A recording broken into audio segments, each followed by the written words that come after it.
Hello students, today we shall discuss most important MCQ of chapter 2। ये MCQ आपको mid term में भी पूछे जा सकते हैं, तो चलिए बेटे स्टार्ट करते हैं।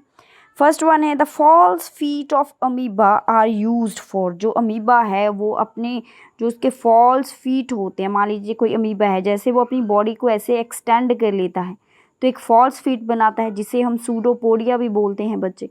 तो वो उससे क्या काम लेता है, उसको वो कहाँ पे यूज़ करता है, उसे वो मूवमेंट के लिए ही यूज़ करता है, या फिर वो फूड को कैप्चर करने के लिए यूज़ करता है, या फिर कैप्चरिंग फूड एंड मूवमेंट के लिए यूज़ करता है, या फिर एक्सचेंज ऑफ गैसेस के लिए यूज़ करता है। तो आपको पता है कि जो अमीबा है वो अपना जो फॉल्स फीट है या फिर सूडोपोडिया है उसको वो मूवमेंट के लिए भी यूज़ करता है, एज वेल एज उसको वो कैप्चरिंग फूड के लिए भी यूज़ करता है। जैसे कि वो अपना सूडोपोडिया एक्सटेंड करके क्या कर लेता है, कप जैसे स्ट्रक्चर बनाता है, और इस कप के अंदर वो अपने फूड को क्या कर लेता है, ऐसे ट्रैप कर लेता है। तो इसका जो करेक्ट आंसर है वो है बेटा सी, कैप्चरिंग फूड एंड मूवमेंट। दोनों कामों के लिए जो अमीबा है वो अपना फॉल्स फीट या फिर सूडोपोडिया को क्या करता है, यूज़ करता है। आपको फॉल्स फीट की जगह सूडोपोडिया भी दिया जा सकता है। नेक्स्ट है the breakdown of complex component of food into simple substances is called. बेटे जो खाना हम खाते हैं वो कॉम्प्लेक्स फॉर्म में होता है, ठीक है। तो हमारी बॉडी जो है उसको क्या करती है, कन्वर्ट करती है सिंपल चीज़ों के अंदर, सिंपल सब्सटेंसेस के अंदर। तो इस चीज़ को बोला क्या जाता है, इस प्रोसेस को क्या बोला जाता है, जब कॉम्प्लेक्स जो फूड होता है वो किसके अंदर चेंज हो जाता है, सिंपल फॉर्म के अंदर चेंज हो जाता है, तो उसे हम बोलते हैं डाइजेशन। उसे हम क्या बोलेंगे, डाइजेशन। बेटे नेक्स्ट है enzymes present in saliva converts. जो हमारा सलाइवा है मुंह के अंदर, उसके अंदर जो एंजाइम प्रेजेंट होता है वो किस फूड की फॉर्म को कन्वर्ट करता है, आपको पता होना चाहिए। बहुत ही इंपॉर्टेंट क्वेश्चन है ये। आपको पता है कि जो डाइजेशन है वो हमारे मुंह के अंदर, हमारे माउथ के अंदर ही शुरू हो जाती है, और उस डाइजेशन को करने में हेल्प करता है सलाइवा। सलाइवा के अंदर होता है एंजाइम, अमाइलेज एंजाइम होता है सलाइवा के अंदर बेटे, जो हेल्प करता है स्टार्च को कन्वर्ट करता है। जो फूड हम खाते हैं, ठीक है, उसके अंदर जो स्टार्च होता है उसको वो सिंपल शुगर में क्या करता है, कन्वर्ट करता है। तो मीन्स जो एंजाइम होता है सलाइवा के अंदर वो स्टार्च को कन्वर्ट करते हैं शुगर के अंदर। मीन्स जो सिर्फ स्टार्च किसका एग्जाम्पल है, स्टार्च जो है बेटे ये कार्बोहाइड्रेट का एग्जाम्पल है। मीन्स जो कार्बोहाइड्रेट की डाइजेशन है वो हमारे माउथ में शुरू हो जाती है। जो प्रोटीन्स की डाइजेशन होती है बेटे ये हमारे स्टमक में होती है। मीन्स माउथ के अंदर सिर्फ कार्बोहाइड्रेट की डाइजेशन ही होती है, ठीक है, कंप्लीटली लिटल बिट, थोड़ी अमाउंट, थोड़ी परसेंटेज ऑफ द स्टार्च जो है वो शुगर के अंदर कन्वर्ट हो जाता है माउथ के अंदर, क्योंकि ज़्यादा टाइम हम हमारे मुंह के अंदर खाना नहीं रखते हैं, ठीक है। तभी तो ये बोला जाता है कि जो खाना है उसको चबा चबा के खाओ, ताकि जो अच्छे से सलाइवा जो है वो फूड के साथ मिक्स हो जाए, ताकि डाइजेशन में फिर वो हेल्प कर सके। फिर नेक्स्ट क्वेश्चन है the digestive track and the associated glands together constitute the. जो हमारे डाइजेस्टिव ट्रैक है, जो हमारी एलिमेंट्री कैनाल है, ऐसी आपकी जो एलिमेंट्री कैनाल है, ठीक है, आपने देखी भी है, आपकी बुक में ये गिवन है। जैसे इसके अंदर जो स्टमक है, ठीक है बच्चे, ये आपका लार्ज इंटेस्टाइन है और ये आपका स्मॉल इंटेस्टाइन है, क्लियर। ये आपका डाइजेस्टिव ट्रैक है, स्मॉल इंटेस्टाइन। ये आपका जो है इसे हम एलिमेंट्री कैनाल भी बोल देते हैं बच्चे। जो ये आपका एलिमेंट्री कैनाल है जिसे हम डाइजेस्टिव ट्रैक बोलते हैं, एंड एसोसिएटेड ग्लैंड, इसके साथ कुछ ग्लैंड्स भी हैं, जैसे स्लेवरी ग्लैंड है, ऐसे यहाँ पे एक पैंक्रिया होता है, यहाँ पे लीवर बना होता है। तो जो ये ग्लैंड है और ये डाइजेस्टिव ट्रैक है, अगर हम इन दोनों को मिला दें तो ये हमें क्या देता है, ये एक डाइजेस्टिव सिस्टम बनाता है, इसोफेगस बनाता है, या फिर एलिमेंट्री कैनाल बनाता है, या फिर न्यूट्रिशन सिस्टम। तो बेटे इसको एक नेम गिवन है, ये है हमारा डाइजेस्टिव सिस्टम। डाइजेस्टिव सिस्टम जो है ये दो चीज़ों से बनता है, एक एलिमेंट्री कैनाल या फिर digestive track and associated glands. बहुत सारे ग्लैंड हैं जो हमारे एलिमेंट्री कैनाल के साथ साथ चलते हैं, जो हेल्प करते हैं डाइजेशन के अंदर। नेक्स्ट है जी teeth of the first set that grew during infancy are called. जब छोटा बच्चा होता है, जब उसका फर्स्ट टीथ आते हैं। पहले जो न्यू बॉर्न बेबी होता है उसके पास तो टीथ होते नहीं, फिर उसके न्यू टीथ आते हैं। तो उन टीथ को क्या बोला जाता है? उन्हें हम परमानेंट टीथ बोलते हैं, मिल्क टीथ बोलते हैं, स्टार्टिंग टीथ, या ऑल ऑफ दीज। तो उनको एक नेम गिवन है, वो है जी मिल्क टीथ। वो होते हैं मिल्क टीथ, वो बाद में टूट भी जाते हैं। नेक्स्ट है the teeth of the second set that replace the milk teeth. पहले बच्चा है उसके मिल्क टीथ आएंगे, फिर वो टूट जाते हैं, फिर न्यू टीथ आते हैं। बेटे जो दोबारा सेट आया है न्यू टीथ का, उसे हम क्या बोलते हैं? उसे हम परमानेंट टीथ बोलते हैं, टेम्परेरी टीथ बोलेंगे, मिल्क टीथ बोलेंगे, या फिर हार्ड टीथ बोलेंगे। तो बेटे जो सेकंड सेट होता है टीथ का उसे हम बोलते हैं परमानेंट टीथ, फिर वो नहीं टूटते हैं। नेक्स्ट है जी the process of taking food in the body is known as. आपको पता है कि जो न्यूट्रिशन है उसके डिफरेंट स्टेप हैं, ठीक है। सबसे पहले जब हम फूड इनटेक करते हैं उस प्रोसेस को क्या बोला जाता है? उसे हम बोलते हैं इंजेशन, ठीक है। तो हमारे जो स्टेप हैं वो है इंजेशन से शुरू होता है। Ingestion means intake of food, उसके बाद होता है डाइजेशन, ठीक है। फूड अंदर गया, फिर उसका डाइजेशन होगा, डाइजेशन हो गया है, फिर उसका क्या होगा भाई? एब्जॉर्प्शन होगा। एब्जॉर्प्शन के बाद फिर क्या होगा? उसका यूज़ किया जाएगा, उसे हम असिमिलेशन बोलेंगे। तो ये आपका फिर उसके बाद जो अनडाइजेस्टेड फूड है वो इजेक्ट मीन्स उसकी इजेशन होगी, रिमूवल होगा वो, ठीक है। रिमूवल ऑफ अनडाइजेस्टेड फूड, ये हमारे स्टेप हैं न्यूट्रिशन के बेटा। तो सबसे पहले जो इनटेक ऑफ फूड है उस स्टेप को, उस प्रोसेस को एक नेम गिवन है जिसे हम इंजेशन बोलते हैं। आपको कोई भी नेम यहाँ पूछा जा सकता है, तो सभी मैंने आपको स्टेप बता दिए हैं। Ingestion means intake, digestion means जो ब्रेक डाउन है कम्प्लेक्स का इनटू सिंपल वन, एब्जॉर्ब करता है फूड जो हमारे ब्लड के अंदर जाएगा, फूड फिर सेल को पास चला जाएगा, फिर सेल उसे यूज़ करेंगे, एनर्जी बनाएंगे, ठीक है। उसके बाद जो अनडाइजेस्टेड फूड है हमारी बॉडी से बाहर निकल जाता है, रिमूवल ऑफ अनडाइजेस्टेड फूड, जिसे हम इजेशन बोलते हैं। नेक्स्ट है how many types of teeth are there. हमारे पास कितने टाइप के टीथ हैं? 1 2 3 एंड 4। हमारे पास 4 टाइप के टीथ हैं। कौन कौन से हैं भाई? ये सबसे पहले हम नेम लेते हैं इंसीजर्स, उसके बाद आते हैं कैनाइन्स, ठीक है। देन हमारे पास होते हैं प्री मोलर्स एंड मोलर्स। ये आपको एक एक्टिविटी भी गिवन है आपकी बुक में, वो आपका आप देख सकते हो। आपको पूछा भी जा सकता है कि जो इंसीजर हैं ये कितने होते हैं, इनका नंबर भी पूछा जा सकता है पेपर में, एमसीक्यू में, number as well as function. ये दोनों ही आप क्या करोगे? प्रिपेयर करोगे फॉर योर मिड टर्म, ठीक है। मैं साथ साथ आपको कुछ इंपॉर्टेंट चीज़ें भी बताती जाती हूँ जो मिड टर्म के लिए इंपॉर्टेंट है। नेक्स्ट है भाई विच ग्लैंड सिक्रीट्स बाइल जूस। कौन सा ग्लैंड है जो बाइल जूस सिक्रीट करता है? लीवर, पैंक्रिया, ब्लैडर, या ऑल ऑफ दिस। यहाँ पे गॉल ब्लैडर की बात कर रहा है वो। तो बेटे लीवर जो है ये बाइल जूस को सिक्रीट करता है। और एक बात बता दूं, जो बाइल जूस है जो सिक्रीट तो लीवर करता है, लेकिन ये गॉल ब्लैडर के अंदर स्टोर हो जाता है। कहाँ पे स्टोर होता है भाई? गॉल ब्लैडर के अंदर। नेक्स्ट है the bile plays an important role in the digestion of. जो बाइल जूस है ये किसकी डाइजेशन में हेल्प करता है? Most important question. तो ये करता है फैट्स की डाइजेशन में हेल्प करता है। नेक्स्ट है removal of faeces through the anus from time to time is called.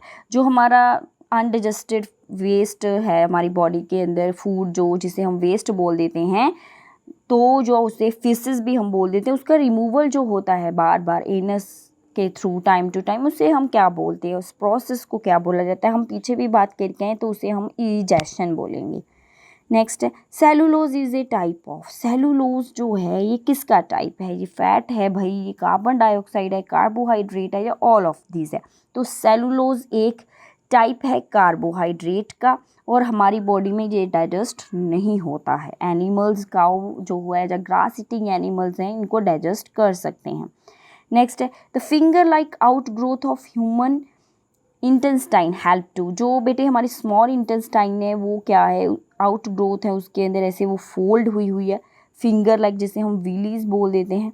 वो किस चीज़ के अंदर हेल्प करती है? वो फूड को सॉल्युबल बनाती है, एब्जॉर्ब करती है, digested food absorb the undigested food, the digest the fatty food substances. You all know very well that कि जो हमारा स्मॉल इंटेस्टाइन है उसके अंदर जो विलीज हैं ये हेल्प करती हैं to absorb the digested food, क्योंकि जो फूड की कंप्लीट डाइजेशन होती है वो स्मॉल इंटेस्टाइन के अंदर ही होती है, और यहाँ पे ही सारा फूड जो है एब्जॉर्ब हो जाता है। नेक्स्ट है बेटे many animals including humans can not digest. बहुत सारे animals as well as humans किस चीज़ को डाइजेस्ट नहीं कर सकते, अमाइनो एसिड्स को, बाइल जूस है, या सेलुलोज है, या फिर प्रोटीन्स है। तो बेटे इसका आंसर जो है वो है cellulose. I already told you कि जो ह्यूमंस हैं उनके पास ऐसा कोई भी एंजाइम नहीं है जो सेलुलोज को डाइजेस्ट कर सके। Next, which of the following is the term used for the partially digested food in the र्यूमन of the animals. जो एनिमल का डाइजेस्टिव सिस्टम है, आपने देखा है कि उसकी जो इसोफेगस है, मान लीजिए ये कोई एनिमल है भाई, इनकी ये इसोफेगस है, ठीक है। तो इसोफेगस के बाद उनका जो स्टमक है, ठीक है, उसके डिफरेंट चैम्बर्स हैं। वहाँ पे एक चैम्बर है जिसे हम र्यूमन बोल देते हैं, ठीक है, र्यूमन एक चैम्बर है। तो यहाँ पे उन्होंने एक टर्म पूछी है कि उस टर्म को क्या बोला जाता है जब जो र्यूमन है उसके अंदर फूड पार्शली डाइजेस्टेड होता है, तो उसे कर्ड बोला जाता है, CUD। क्लियर। नेक्स्ट है बेटे, the digestive food is absorbed इन। जो फूड डाइजेस्ट हो चुका है वो बॉडी में कहाँ पे एब्जॉर्ब होता है, लार्ज इंटेस्टाइन में, स्टमक में, लीवर में, या फिर स्मॉल इंटेस्टाइन में। तो ये भी इंपॉर्टेंट क्वेश्चन है, तो ये होता है स्मॉल इंटेस्टाइन के अंदर। नेक्स्ट है बेटा, the mode of nutrition in amoeba is. Amoeba जो है वो भी न्यूट्रिशन करता है, उसे भी खाने की जरूरत है, तो उसके अंदर कैसा न्यूट्रिशन है, तो उसके अंदर सेप्रोट्रॉपिक है, वो ऑटोट्रॉपिक है, होलोजोइक है, या फिर सिम्बायोटिक है। सेप्रो होता है जो डेड या डिकेइंग मटेरियल खाते हैं, ठीक है, उसको जैसे फंजाई आप देखते हो कि वो उनके पास ऐसा सिस्टम होता है कि वो सक करती हैं, ठीक है, डेड और डिकेइंग मटेरियल से जो भी फूड ऑर्गेनिक मैटर है उसको सक कर लेंगी। ऑटोट्रॉप जो अपना फूड खुद बनाते हैं। होलोजोइक होते हैं जो सॉलिड फूड को क्या करते हैं, खाते हैं, ठीक है। तो अमीबा जो है वो होलोजोइक है, जो कि सॉलिड फूड कहीं पे भी उसको दिखेगा उसको ये ट्रैप कर लेता है, फिर वहाँ पे उसे ऐसे पूरा कवर करके खा जाएगा, है कि नहीं। तो आपने उसका पूरा न्यूट्रिशन देखा ही है, तो ये होलोजोइक न्यूट्रिशन है। नेक्स्ट है, the largest gland in the human body is. जो हमारी बॉडी का सबसे largest gland, most important question and easy भी है ये क्वेश्चन। लार्जेस्ट ग्लैंड कौन सा है हमारी बॉडी के अंदर, तो बेटा ये है लीवर। नेक्स्ट है जी, length of the small intestine. Small intestine की लेंथ कितनी है, नेम आइदर इसका स्मॉल इंटेस्टाइन है लेकिन इसकी लेंथ बहुत ज़्यादा होती है, इसकी लेंथ है 7.5 मीटर, इसकी लेंथ ज़्यादा होती है as compare to large intestine, ठीक है। तो ये आपको पता होना चाहिए, मोस्ट इंपॉर्टेंट क्वेश्चन है ये भी। नेक्स्ट है जी, the process of digestion taking place in grass eating animal is called. जो बेटे ग्रास ईटिंग एनिमल्स के अंदर डाइजेशन है उस प्रोसेस को एक नेम गिवन है, वो क्या है, वो इजेशन है, र्यूमिनेशन है, सिमुलेशन है, या फिर एब्जॉर्प्शन है। नो, तो यहाँ पे जो आंसर है ये है जी र्यूमिनेशन, जो पर्टिकुलर ग्रास ईटिंग एनिमल्स के लिए ही टर्म यूज़ की जाती है। नेक्स्ट है, the component of food absorbed in large intestine. आपको पता है कि हमारा जो डाइजेस्टेड फूड है वो तो स्मॉल इंटेस्टाइन में एब्जॉर्ब हो जाता है, तो फूड का ऐसा कौन सा कॉम्पोनेंट है भाई जो लार्ज इंटेस्टाइन के अंदर एब्जॉर्ब होता है, वो कार्बोहाइड्रेट है, प्रोटीन है, वाटर है, या फिर फैट। तो बेटे कार्बोहाइड्रेट, प्रोटीन एंड फैट ये तो स्मॉल इंटेस्टाइन में एब्जॉर्ब होते हैं, तो बचा वाटर, जो एक्सेस वाटर होता है जो वो कौन एब्जॉर्ब कर लेता है, लार्ज इंटेस्टाइन, ताकि वो बॉडी से बाहर ना चला जाए। नेक्स्ट है भाई, the movement of food in food pipe is called. जो बेटे आपकी मूवमेंट है, फूड पाइप है, जो एलिमेंट्री कैनाल के अंदर आपका फूड आगे आगे जा रहा है, चाहे आप खाना खा के उल्टे भी लटक जाओ फिर भी खाना बाहर थोड़ी ना आता है, आता है क्या।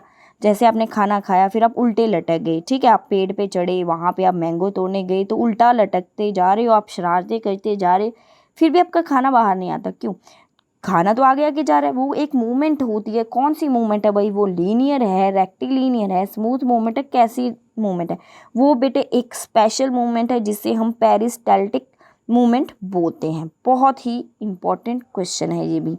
नेक्स्ट है, र्यूमिनेंट्स कैन। जो र्यूमिनेंट्स होते हैं मीन जो ग्रास ईटिंग एनिमल्स होते हैं वो क्या करते हैं, वो डाइजेस्ट करते हैं सेलुलोज को, या नहीं करते हैं, या फिर कभी कर लेते हैं कभी नहीं करेंगे, या ऑल ऑफ दिस। तो आपको पता है कि जो ग्रास ईटिंग एनिमल हैं वो क्या कर सकते हैं, वो डाइजेस्ट कर सकते हैं सेलुलोज को। Next, grass is rich in. जो ग्रास होता है उसके अंदर सबसे ज़्यादा क्या होता है, प्रोटीन्स होती हैं, स्टार्च होता है, या फिर सेलुलोज होता है, या फिर भाई कुछ भी नहीं। तो भाई ग्रास ईटिंग एनिमल है, ग्रास खाते हैं, तो ग्रास के अंदर क्या होता है, सेलुलोज, तभी वो उसको डाइजेस्ट कर सकते हैं। नेक्स्ट है the process in which absorbed food is used for producing energy. तो अभी हम पीछे जो न्यूट्रिशन के स्टेप देखे थे वहाँ पे मैंने एक बात बोली थी कि जो फूड एब्जॉर्ब हो जाता है स्मॉल इंटेस्टाइन में, उसके बाद उसको यूज़ किया जाता है एनर्जी प्रोड्यूस करने के लिए। फिर वो एनर्जी हमारी बॉडी के अंदर डिफरेंट मेटाबॉलिक एक्टिविटी के लिए यूज़ होती है। तो इस मीन्स जो फूड है वो अल्टीमेटली जो यूज़ किया जा रहा है हमारी बॉडी में, उस प्रोसेस को हम क्या बोलते हैं, उसे हम सिम्युलेशन बोलते हैं। Means use of absorbed food, simple जो आपका फूड एब्जॉर्ब हो गया है उसका जो यूज़ है उसे सिम्युलेशन बोला जाता है। नेक्स्ट है the end part of tongue is sensitive to which of the following taste. आपको पता है कि जो आपकी ये टंग है इसके ऊपर टेस्ट बड होते हैं, ऐसे डिफरेंट से इसके ऊपर क्या होते हैं भाई, टेस्ट बड होते हैं। तो ये आपका स्वीट टेस्ट के लिए ही होता है, यहाँ पे बिटर टेस्ट होता है, ठीक है बच्चे, यहाँ पे सॉल्टी टेस्ट होता है, यहाँ पे सावर टेस्ट होता है। तो ये आपके टेस्ट बड मैंने सारे ही ड्रॉ कर दिए, अगर कोई भी पूछ ले टीचर तो आप आंसर कर सकते हो। तो एंड पार्ट पूछा, एंड पार्ट तो ये वाला हो गया। तो यहाँ पे कौन सा टेस्ट है भाई सेंसिटिव, वो है जी बिटर टेस्ट, तो आंसर इज बिटर। अगर सॉल्टी पूछ ले, सार पूछ ले, स्वीट पूछ ले तो डिफरेंट फॉर्म में, अगर फ्रंट पे पूछेंगे तो आपका आ जाएगा स्वीट आंसर। तो ये ओवरऑल आपको मैंने पूरा ही बता दिया। आपको कोई भी क्वेश्चन मैम डाल दे टेस्ट बड का तो आप उसको सॉल्व कर सकते हो। तो बेटे ये थे आपके most important MCQ of chapter 2। I hope you like this video. Thank you so much.